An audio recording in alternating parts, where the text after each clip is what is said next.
नमस्कार मंडळी, तुमचं स्वागत आहे आपल्या यूट्यूब चॅनेल फॅमिली कट्टामध्ये।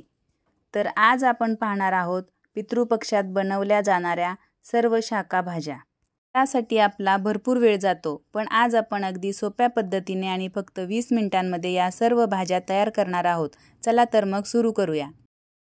तर आपली पहिली शाकभाजी आहे भेंडी। भेंडी अगोदर कढईत टाकून 2-3 मिनिटे छान परतून घ्यायची। असं केल्यानं भेंडीतला चिकटपणा निघून जातो। मग कढईत एक पळी तेल घालून भेंडी परतून घ्यायची। भेंडी भाजली की बाजूला करून त्यात थोडंसं तेल घालून मोहरी, जिरं आणि लसूण मिरचीचा ठेचा घालायचा।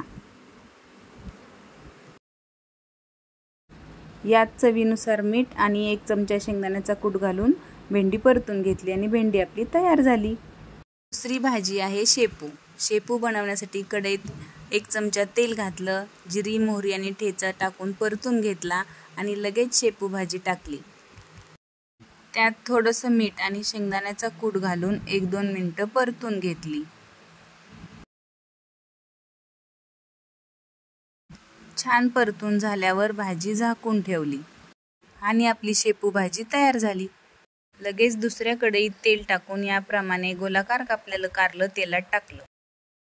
थोडंसं काळसर होईपर्यंत परतून घेतलं। मध्ये 1 चमचा तेल घातलं आणि बनवलेला ठेचा टाकून परतू दिला।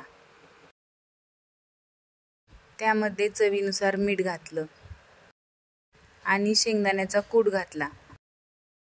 कारलं छान परतलं आणि अर्धी वाटीच्या आसपास पाणी घातलं आणि झाकून ठेवलं आणि कारलं तयार झालं। पुन्हा एकदा कढईत तेल, जिरी, मोहरी आणि मिरचीचा ठेचा परतून घेतला। 2-3 कढीपत्त्याची पानं घातली। त्यामध्ये मिक्सरमध्ये फेटून घेतलेलं दही घातलं आणि थोडं पाणी घालून हळदीचा तडका दिला आणि थोडं गरम होऊन दिलं आणि कढी तयार आहे। लगेच दुसऱ्या कढईत तेल, जिरं, मोहरी, ठेचा, मीठ आणि पाणी घातलं। पाणी गरम होत आलं की त्यामध्ये बेसन पीठ घालतच मिक्स केलं आणि 1 चमचा तेल घातलं आणि झाकून ठेवलं। आता एका प्लेटला तेल लावून घेतलं, त्यावर पीठ टाकलं आणि एकसमान पसरून घेतलं। वरून त्याच्यावर कोथिंबीर आणि तीळ टाकले। तुम्ही खोबऱ्याचा खीस पण टाकू शकता। थंड झालं की काप करून घेतले आणि पाटवडी तयार आहे। एका कढईत गवार छान परतून घेतली आणि तेल घातलं। वरून मिरचीचा ठेचा घातला, मीठ घातलं आणि परतलं। शेंगदाण्याचा कूट घातला, थोडं पाणी घातलं, शिजू दिलं आणि गवार तयार झाली। एका पातेल्यात तूप, ड्रायफ्रूट, भाजलेला मोठा रवा घातला। त्यामध्ये दूध, साखर आणि केसर घातलं, खीर तयार। 1 वाटी बेसन पिठामध्ये हळद, जिरं, ओवा, मिरचीचा ठेचा, कोथिंबीर घालून छान मिक्स करून घेतलं। झालेलं मिश्रण अळूच्या पानाला लावून घेतलं। सर्व पाने व्यवस्थित भरवली आणि व्यवस्थित रोल करून घेतला। अळूवडी गरम पाण्यावर शिजायला ठेवली। अळूवडी शिजली की तिचे काप करून घेतले।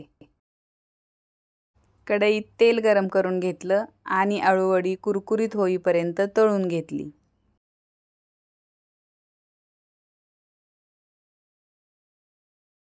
तळलेली अळूवडी आणि इतर सर्व शाखा भाज्या मोठ्या परातीमध्ये काढून घेतल्या।